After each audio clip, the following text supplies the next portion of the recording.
Wow, we are really kind of killing some of these scenes here. So now we need to, on that fate chart, actually, you know what? We won't take this as a new scene. We're going to continue on, mostly because this is now them going to see if they can find. I don't want to put too many interrupts and the potential of interrupts on this, mostly because I think without his car, Yakim's really stuck. So we're going to continue the same scene. I know that's not exactly how the Mystic GME details it, but this is also my story. I'm going to enjoy it. So, as Yakim guns his thing out, the bare road that's there, it's really nothing more than it may have been a highway at some point. And at times you could see chunks of stone that look like up tilted with still double yellow lines painted across them. But for the most part, this is completely uneven terrain.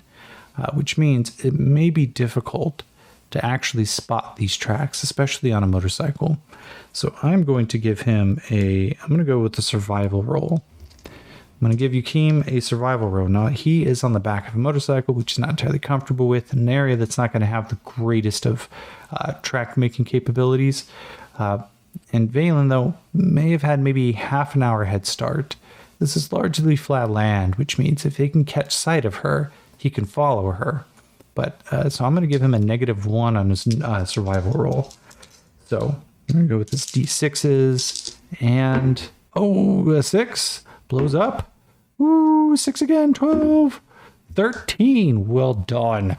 So is with the 12 total, that is with a raise, Yakim sees it, and just as Jean-Francois just kind of looks over his shoulder and goes, "Oh, is that?" He suddenly rears backwards, having to grip onto Yakim's armor a little bit tighter as the two of them begin barreling forward. Yakim is now just grimacing, his teeth bared, as we are going to go into a chase. Now, I am going to say that Vaylin, we haven't properly given her stats, but given who she's operating with, I'm going to call her a bandit. So I'm going to give her a notice roll of a D6, and that's a 4. So she does notice, but of course with that high raise, I think that Yakim gets a little bit of a proximity to them before they really notice.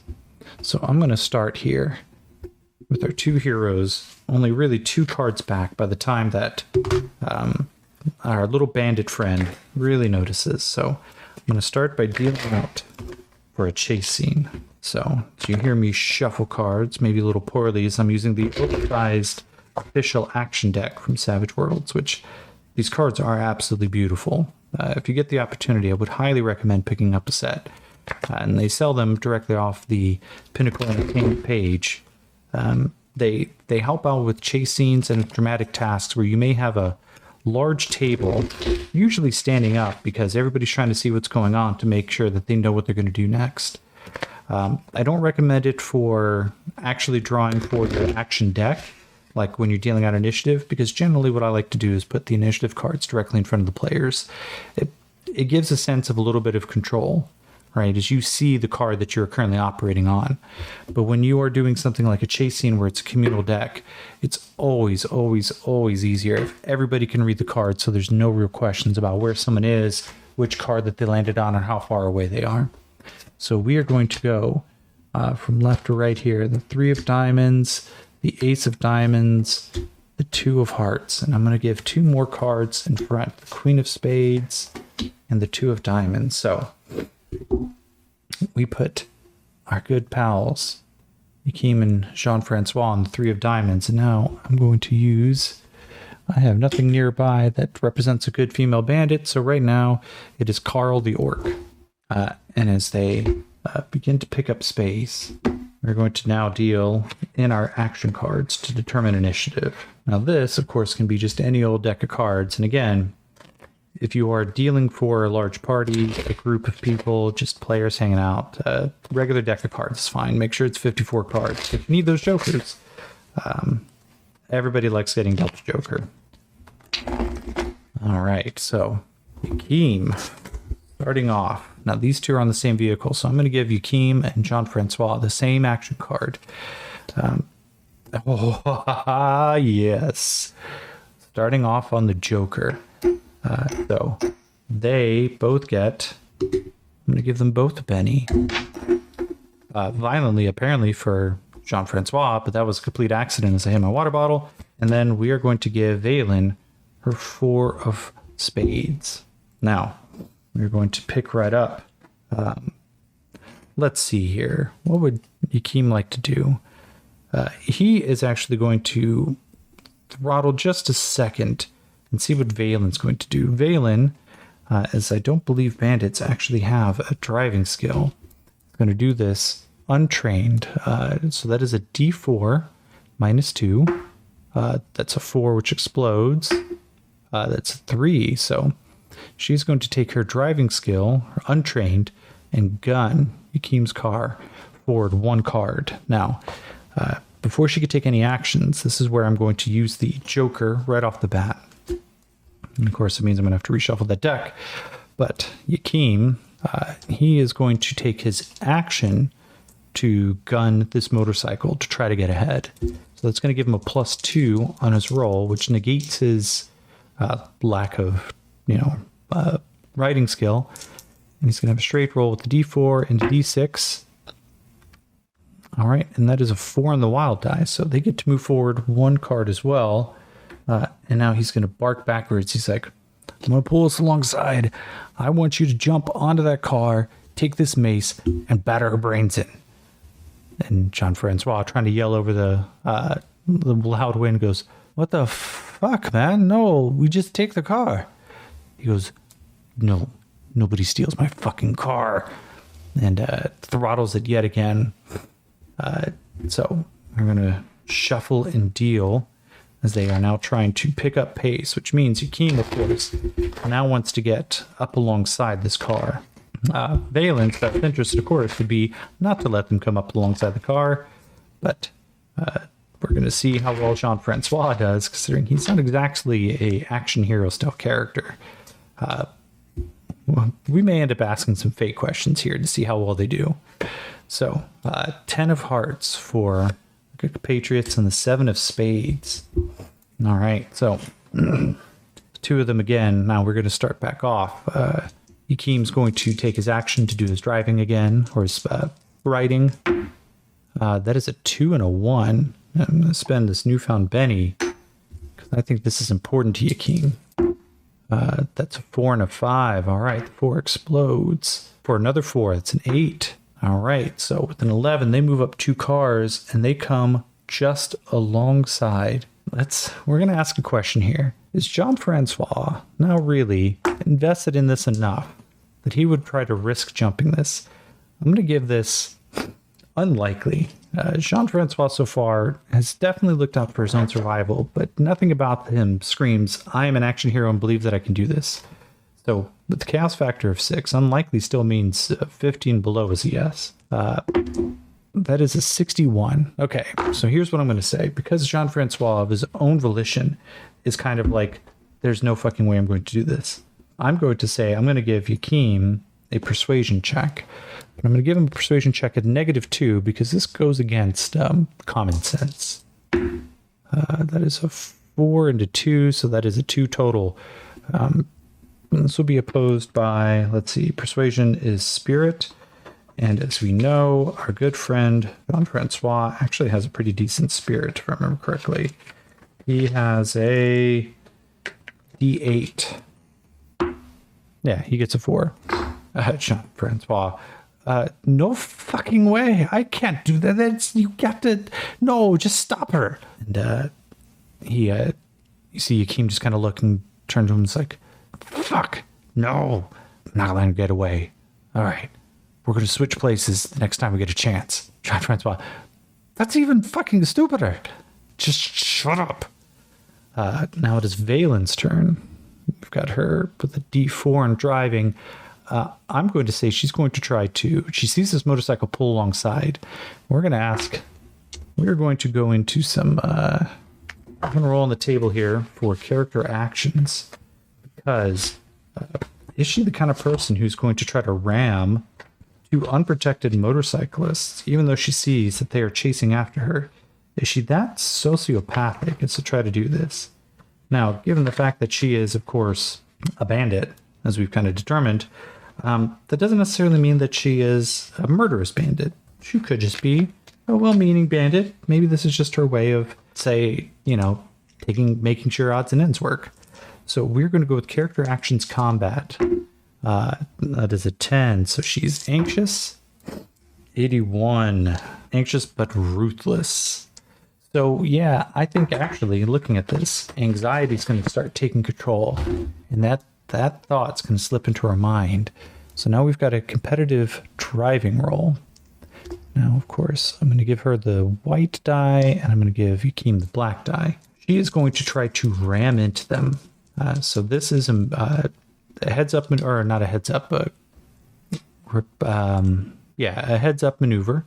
So she's going to take her D4 -2, and Yakeem's going to take his D4 -2, but of course, being a wild card, he gets 2 die. So let's see who gets the higher roll. She rolled a 1, he rolled a 3 and a 4. So as she misses, Yakeem just kind of gets that impression that's about to happen. His juicer senses kind of kick in just a little bit, and it slows down just enough that he sees as she jerks the wheel. Now, she rolled a 1, so I'm going to roll a d6, and if it comes out, oh shit, this is a 1 as well.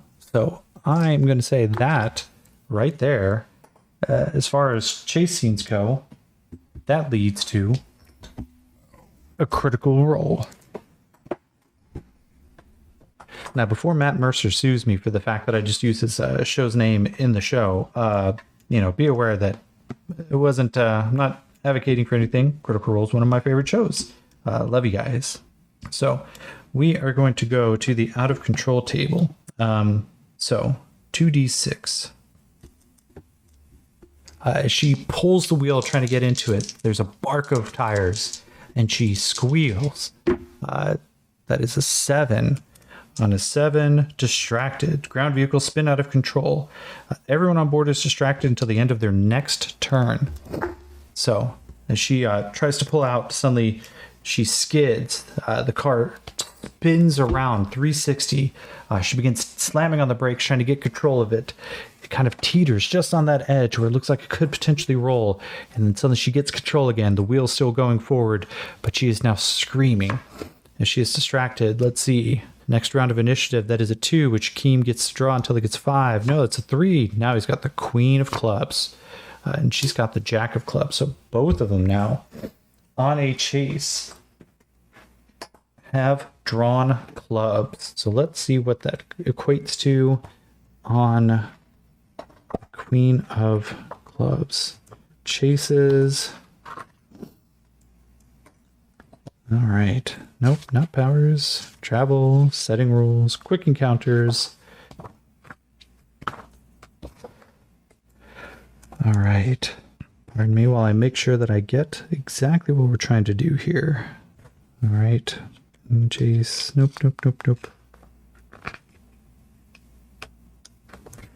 Complications. If they're clubs. Yes.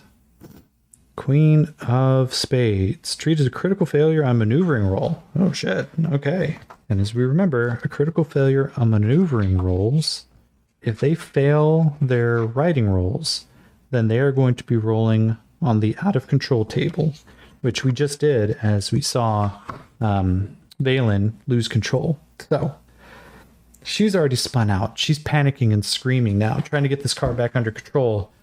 She needs to make a roll, and he needs to make a roll. So we're going to start with Valen. Actually, we got to start with the top of the order. So Yakeem, he's got a -2 because he's untrained. He's got to make a roll. It's a 1 and a 2. No. We're going to Benny that. And I may end up throwing in a burn die on this. 1 and a 2. A 1 and a 2 again. Yeah, I'm going to burn die this. So we've got to get a 4 on the burn die. Oh, shit. It's a 1. Okay. Blood pumping. And suddenly Yakeem sees his life begin to slow down again. That black vision begins to come up around his eyes. He blinks it away, and he knows that his heart is beating just a little too fast. Suddenly the meds kick in. The micromethamphetamines being delivered by nanites into his bloodstream causes his quick reaction time. Since that counts as a 6, he doesn't lose control of the vehicle, but The burn die goes down by 1. He now has 5 burn left. Ooh, but he does not lose control of his motorcycle, which would be catastrophic. Now Valen here, she's on a -2 because she's untrained, and she's a -2 because she's distracted, which means she's got a -4 on a D4. This has to explode twice, and that's a 1. She has no bennies, and that's a 1. So while that technically, we're going to have to roll again on this vehicle out of control table. She is she may just be completely out of the fight in a second. Hopefully she doesn't ruin Yakim's car that she was supposed to fix. That's a 5 and a 5. That is a 10. It is now vulnerable. So not only is she distracted, she's also vulnerable, which means it is +2 to attack her. Yakim turns around, pulls 1 foot up onto the gas tank. Jean-Francois, what the fuck are you doing? What the fuck are you doing? No. And he is going to try to leap over to the car. So this is going to be a boarding roll. Now, this is one of the actions that can be done. They make opposed maneuvering rolls. The attacker is successful. The 2 vessels are joined, and his crew may board the enemy craft. Let's see. So once a boarding action begins, the commander of the boarded vessel can only attempt to change position, which is made a -4 of grappling or other restraints. It's not. Okay. So here's what I'm going to say for this. It is going to be his athletics versus her driving skill, her riding skill. Now, of course, Yakim is a crazy, super-powered, just freak of nature. Not even a freak of nature. He was just, augmented. And we don't even know if that was for his will. But first things first, his strain or his burn goes down to 5. His athletics is a D8. We're going to give him his wild die. And this is going to be up against her D4 -4. And I'm going to actually give him the +2 from this as well, since she is distracted and vulnerable. That is 5, 7. So yeah. Here's her D4. Oh, that did explode. But not nearly enough. And he leaps off the motorcycle and lands onto the open top of this vehicle. He is...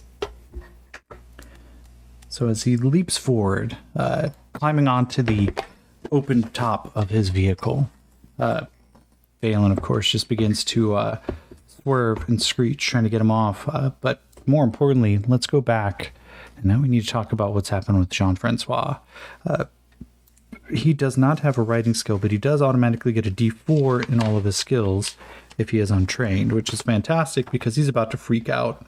So we're going to give him a free maneuvering roll to see if he can keep pace. That's a 4. Nicely done. He barely manages to scoot over. Oh shit. He throws his legs around and trying to remember as best as he can what he saw Yakim doing. He steadies the bike a little bit, and then he just kind of looks up to see Yakim now beginning to climb down. Now, Valen, as we determined, is panicking, and a panicked person can be a very dangerous creature indeed. So we are going to actually go over, and we're going to ask a fate question. Would she, seeing that she just had this crazy man jump into her car from the back of a motorcycle, is she going to pull over and give herself up? So I'm going to, let's see here. Would this be a good fate question or would this be a good fear question? I'm actually going to give it to the fate chart. I'm going to say, given what we know about her, she's a bandit who tends to freak out, can be kind of aggressive. I'm going to say it's unlikely she gives up. But with the chaos factor of 6, that gives it a 50% chance. So if I roll under a 50 or lower, she is going to give up, pull over, and let this chase end. And that's a 2. So this is a exceptional yes. She just begins to screech. Don't hurt me here. Don't hurt me here, guys. Like, it's just a big misunderstanding. It's a big misunderstanding. The neuromace kind of crackles intimidatingly. as he begins to try to like push towards her, pulling, just give me back my fucking car. No, okay. And she begins to slow down the brakes. And a panicked look comes up in her eyes as he comes up to her. Get out of the fucking car. She opens the door, steps out. A motorcycle goes past and then just slows down. And then suddenly a voice comes over from a distance, yelling at the top of his lungs. Mon frere, are you okay back there? Do you need me to come back? And I don't think Yakim's really paying too much attention.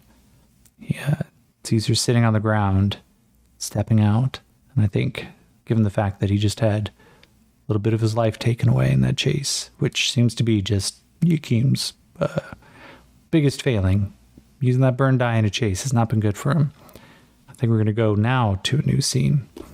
So I think, first off, at the top of the fate chart, I think that Yakim actually had some pretty good control over that situation.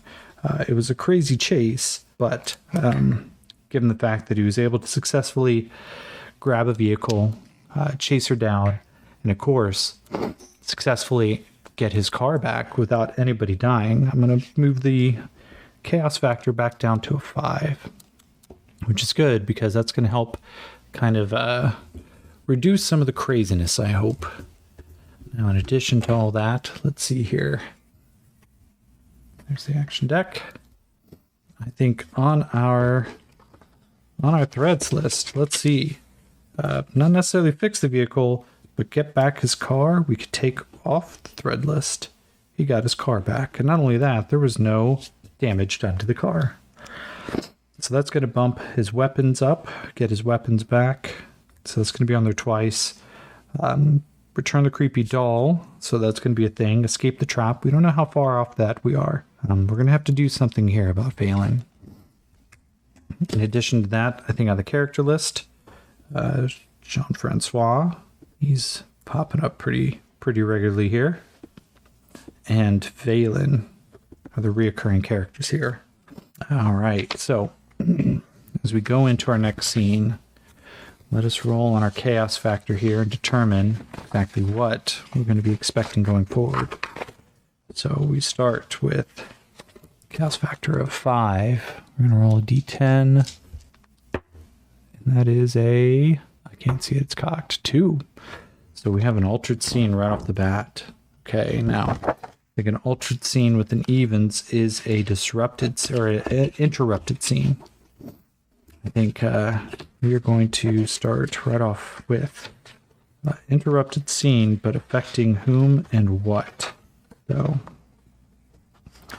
interrupt scene, we're going to roll another d10 to get a 10. So it's make 2 adjustments. First one is a 7. That's making another adjustment. Now there's an 8. So 8, come on now.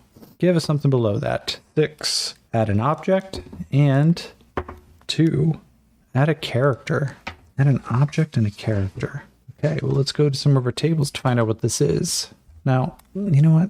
I'm going to try something a little bit different here. Just to alter these scenes in a way that also fits with the savage side of Savage Riffs. Adding an object, I'm going to start with rolling 2d6. Are we near a ley line? If I roll even 1 6 on 2d6, then we are near a ley line. If they are both 2d6s, then we're going to be near a nexus point. No, we're not near a ley line. But I'm now going to roll on the encounter page. So we're going to roll a d20. I'm going to give this a try here. That is a 7. Okay. That makes sense. As they step out, we need to roll 2d12. Oh, that's not good. 8 plus 5 is 13. 13, and okay. Now we need to add a d6. 4. All right. All right, so now, let's see here. We've got 13 of them. I need a good place to write that down. I'll write that down right here. 13. It's an odd number, which is not good. And now we're going to be rolling for an opposition leader. So this is how we're going to generate a couple of new NPCs here. So the first thing is, let's see, D6. She is aggressive. And we need to roll on the allied personalities table in Savage World. So let's go over to the allies section, which I think is, let's see, the adventuring toolkit. Is that it? Gear, rules. I thought I knew what this was. I even thought that I had it bookmarked, but apparently I hadn't. Yeah, using allies. We're going to use a D20. Scatter, scatter, scatter. There you are, D20. 17. Ooh, she is artistic and aggressive. So, artistic and aggressive. Now, in addition to the opposition leader, there is a backup leader here. So, let's go over to the other authority figure. 3. Ambitious, looking for advancement. Well, that makes sense. Now. And ambitious. So now we're starting to build a couple new characters here. For a very good reason. Because just as the chase itself stops, we know that first off, Yakeem has an active radio in his car. We know that, of course, it can do local broadcast. And so, just as he pulls her out of the car, I want you to kneel down on the floor now. She goes, no, don't do this, don't do this. Suddenly there's a crack on the radio. Valen, are you still there? We're headed right to your position. Hold tight. We're gonna get this fucker. And you just hear Yakeem stop, and he's like, you fucking called, huh? She goes, well, what else was I gonna do, huh? They're gonna come, and they're gonna fucking murder you. Yakeem just stops. We're gonna ask a question here again. We don't know who Yakeem is. We're learning this as we go. But Yakeem does not have the bloodthirsty edge, but he's had his car stolen. He's been shot at, or he's been shot at, though the person right now has got his motorcycle. He is trying to get this broken doll back to at least scrape some semblance of money out of this particular gig. And in addition to all of this, he has shortened his lifespan just by driving vehicles. So I'm going to ask Fate, is Yakeem, now that he knows that Valen here has radioed ahead and that reinforcements are likely on their way to his position, is he going to kill her? He has a neuro mace in his hands. It is a blunt object, and with his strength, he could probably end her right here. So I'm going to, much in the same way that I gave Jean-Francois a chance on the Fate die, I'm going to give Yakeem a chance here. Is he going to smash this woman's head for stealing his car? I'm going to give this 50-50. On 50, he's going to hit her. On a 10, I'm going to say it's with a critical.